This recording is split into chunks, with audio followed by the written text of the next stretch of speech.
Bonjour Mauro. Bonjour. Déjà, comment ça va? On se retrouve là ici à Benidorm, premier stage de la saison. La prépa pour 2026 a commencé. Oui, a commencé. D'ailleurs, chaque année, on a l'impression qu'on commence plus tôt, mais finalement, on ne sait pas si on commence plus tôt, on termine toujours plus tard. Mais la famille a grandi et puis après une année exceptionnelle comme le 25 qu'on a eu, on part avec beaucoup de motivation et beaucoup de concentration. Et ouais, c'est un bon moment, c'est le seul moment que toute l'équipe est ensemble, tous les coureurs, et aussi la grande partie du staff est là. Et donc c'est un très bon moment, très intense mais très intéressant. Justement, pour revenir sur cette saison 2025, qui a été historique, 97 victoires, dont le Tour de France, 3 monuments et tout ce qui va avec. Comment vous l'analysez? C'est une grande satisfaction, je suppose. Oui, c'est une satisfaction énorme parce que bon, c'est le rêve d'une vie, non, de faire quelque chose d'exceptionnel. Et c'est sûr que 97 victoires, 3 coureurs dans les top 5 du monde, Tadej qui est en train d'écrire une page incroyable du cyclisme, la victoire du classement par équipe, c'est beaucoup de choses en une seule fois. C'est un moment extraordinaire et c'est maintenant qu'il faut qu'on reste humile, qu'on reste quand même concentré et qu'on ne se prend pas trop la tête, quoi. C'est bien, mais on a obtenu ça avec beaucoup de travail, avec beaucoup de dédication, beaucoup de passion. Et donc, c'est le moment idéal pour dire, OK, et maintenant, qu'est-ce qu'on doit faire? Comment on peut faire pour rester où on est, essayer d'améliorer? Il faut regarder, bien être content, mais il ne faut pas s'asseoir là-dessus. Justement, on a parlé un peu de Tadej. Qui a réalisé encore une saison 2025 énorme. La saison 2024 était elle aussi exceptionnelle. Je voulais revenir sur un passage qui pour moi est important dans sa carrière. C'est la transition entre 2023 et 2024. En 2023, il fait quand même une très belle saison, hein, mais il perd le Tour. Et on sent qu'il y a eu un gros changement et qu'en 2024, il est revenu beaucoup plus fort. On a appris qu'il avait eu un changement de coach, qu'il y avait pas mal de choses qui avaient changé. Ouais. Est-ce que vous pouvez un peu revenir sur ce processus et tout ce qui a été fait pour encore qu'il s'améliore? Ouais. Mais vous savez, déjà, c'était une année un peu compliquée parce que le Tour, il est arrivé au Tour qu'il n'était pas dans la condition qu'il aurait dû avoir à cause de la chute, surtout. Et Vingegaard, il est costaud et on ne peut pas penser de battre Vingegaard si on n'est pas au 100%. Et en plus, c'était le moment aussi pour lui de changer quelque chose parce qu'on ne peut pas faire toute la vie les mêmes choses. Et toujours le même type d'entraînement et nutrition, il fallait quand même trouver des nouvelles motivations et changer. Pas parce que ce qu'elle était fait avant, c'était pas bien, parce qu'elle avait quand même gagné 2 tours et puis beaucoup d'autres choses en étant très jeune de plus. Mais à un moment donné, quand il y a des choses comme ça, des moments comme ça, la meilleure chose, c'est de changer complètement pour avoir simplement des nouvelles motivations, donner au corps aussi des nouvelles stimulations, mais plutôt mentales. Et là, il est reparti avec un nouveau équilibre et que maintenant, ils se sont vraiment à nouveau confiants. Mais on n'arrête pas de changer, de stimuler parce que aussi, ce qu'il a fait 24, il n'a pas fait la même chose le 25. On a compris qu'il faut continuer à donner une petite évolution ou quand même un petit changement pour ne pas être répétitif. Justement, c'est dans cette lignée-là qu'en 2026, si on a bien compris sur son programme, il fera notamment le Tour de Romandie, le Tour de Suisse, qu'il n'a pas encore fait. Et donc c'est encore une fois des nouvelles choses à apporter pour le continuer à le stimuler en fait. Oui, c'est important. C'est important pour lui, c'est important pour l'équipe, c'est important aussi pour les autres coureurs d'avoir d'autres coureurs autour de lui. Pas toujours que les mêmes, donc changer de compétition.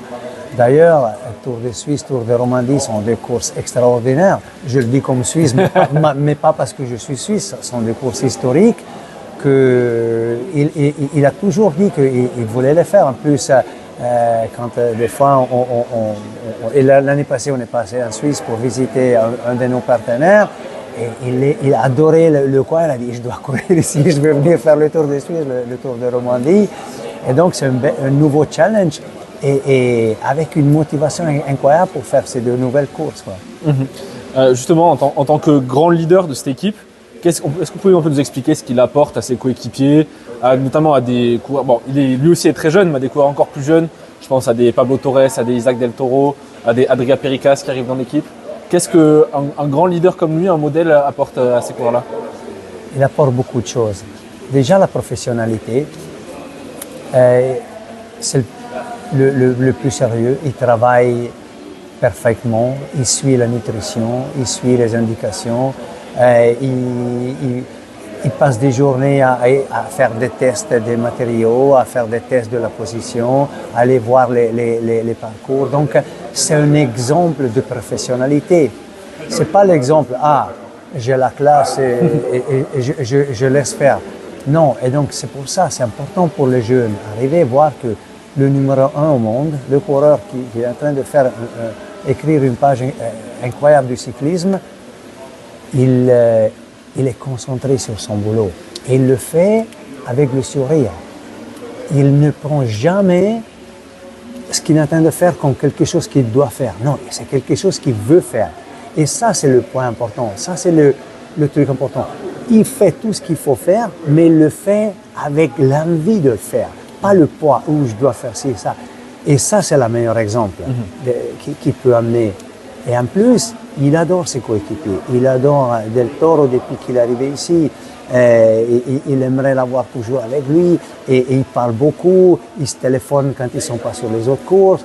Il donne des conseils. Il discute. Donc, il est un vrai copain. Ce n'est pas simplement un grand coureur, un champion. Non, non, non. C'est un copain. C'est un vrai copain qu'il aime bien ses copains. Et s'il peut faire quelque chose pour les copains, il les aide pour n'importe quoi. Et ça, c'est génial, quoi. Ça, c'est énorme. Pour élargir un peu et revenir à l'équipe en général, vous avez fait un mercato 2025-2026 assez calme en soi, 3 départs, 3 arrivées. Ouais. Les arrivées, c'est Benoît Cosnefroy, Kevin Vermaat et Adria Pericas. Ouais. Est-ce que vous pouvez un peu nous expliquer ce mercato, pourquoi avoir fait aussi peu de changements? Et déjà, l'équipe est bien.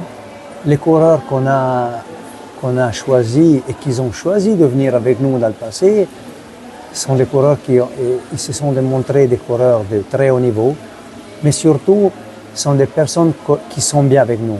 Ce ne sont pas simplement des coureurs de haut niveau qui performent bien, mais c'est des personnes qui ont créé une ambiance, qui ont amené quelque chose d'important à l'équipe et ils travaillent eux aussi pour garder cette très, très, très bon ambiance qu'on a dans l'équipe. Et donc, pourquoi il faudrait qu'on change? Maïka, il a terminé sa carrière. Kov, il a décidé de partir. On avait 2 places.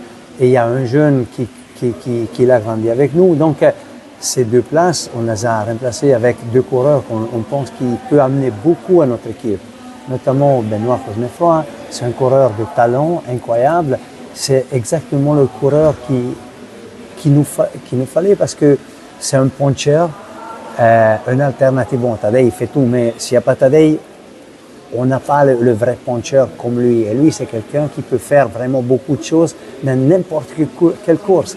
Il a un niveau extraordinaire et au niveau sportif, donc il avait cette place dans notre équipe, mais surtout, au bout de 3 jours, on avait l'impression qu'il était toujours été avec nous. C'est un mec extraordinaire et tout le monde est content qu'il est venu.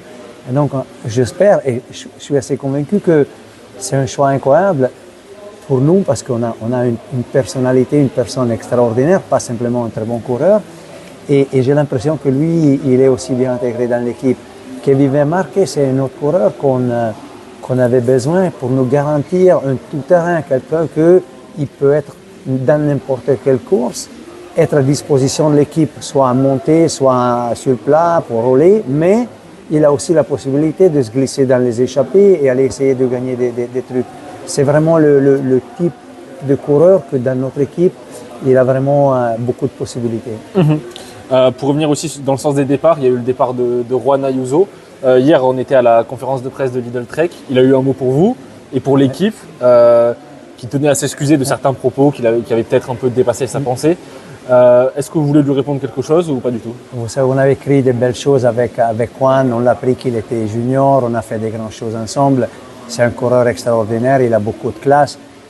Et Vous savez, à 20 ans, on a la pression et des fois, mais c'est sûr qu'on est simplement content qu'il aille trouver la dimension et l'équipe et qu'il puisse démontrer toute sa valeur parce que c'est un coureur de grand talent. Et c'est pour ça aussi que c'était important de lui donner cette possibilité de s'exprimer dans l'ambiance qu'il préfère. Et donc, ça m'a fait plaisir, bien sûr, les mots. Et je lui souhaite aussi tout le mieux parce qu'il le mérite.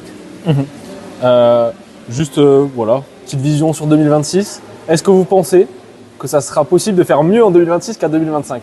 Ça va être difficile. On peut toujours faire mieux. Il y a toujours la possibilité de faire mieux. Il faut travailler pour ça. Si on n'y croit pas, ça serait dommage, quoi. Les 100 victoires, c'est un objectif? Vous savez, c'est pas simplement une question de numéro, c'est une question aussi d'image. Notre équipe a un but un peu différent. C'est pas que les victoires. Nous, on veut motiver les gens à faire du vélo. On veut motiver les gens à avoir une idée aussi vis-à-vis de la pollution, utiliser les vélos pour ne pas polluer, utiliser le vélo pour se sentir mieux, pour passer du temps avec des copains. Le vélo, c'est un sport qu'on peut faire en discutant, père, fille, mère, fils, entre copains. Donc ça, c'est pour nous, c'est aussi important, c'est un aspect important. Et si on continue à mettre autant de gens, comme on a fait dans les derniers 6-7 ans aux Émirats, qu'il y a 10 ans, il y avait pratiquement personne qui faisait du vélo, et maintenant il y a 2500 km de pistes cyclables, des milliers de personnes qui ont commencé à faire du vélo et avoir un respect pour le vélo comme outil pour le travail, pour le bien-être. Pour nous, c'est aussi une victoire très importante. Bon, dernière question avant de vous laisser. En tant que personne, que ce soit en tant que manager général de l'équipe ou que ce soit vous, Mauro Gianetti, qu'est-ce qu'on peut vous souhaiter pour cette belle année 2026 qui arrive? Qu'est-ce qu'il faut me souhaiter à moi? Oui. Moi, je me souhaite Oui. Simplement qu'on arrive à chaque fois au départ sur les courses et voir tous mes coureurs, tout mon staff avec la sourire et qui sont contents d'être ici, travailler et de faire partie de ce projet. Okay. Merci beaucoup, Mauro. Merci.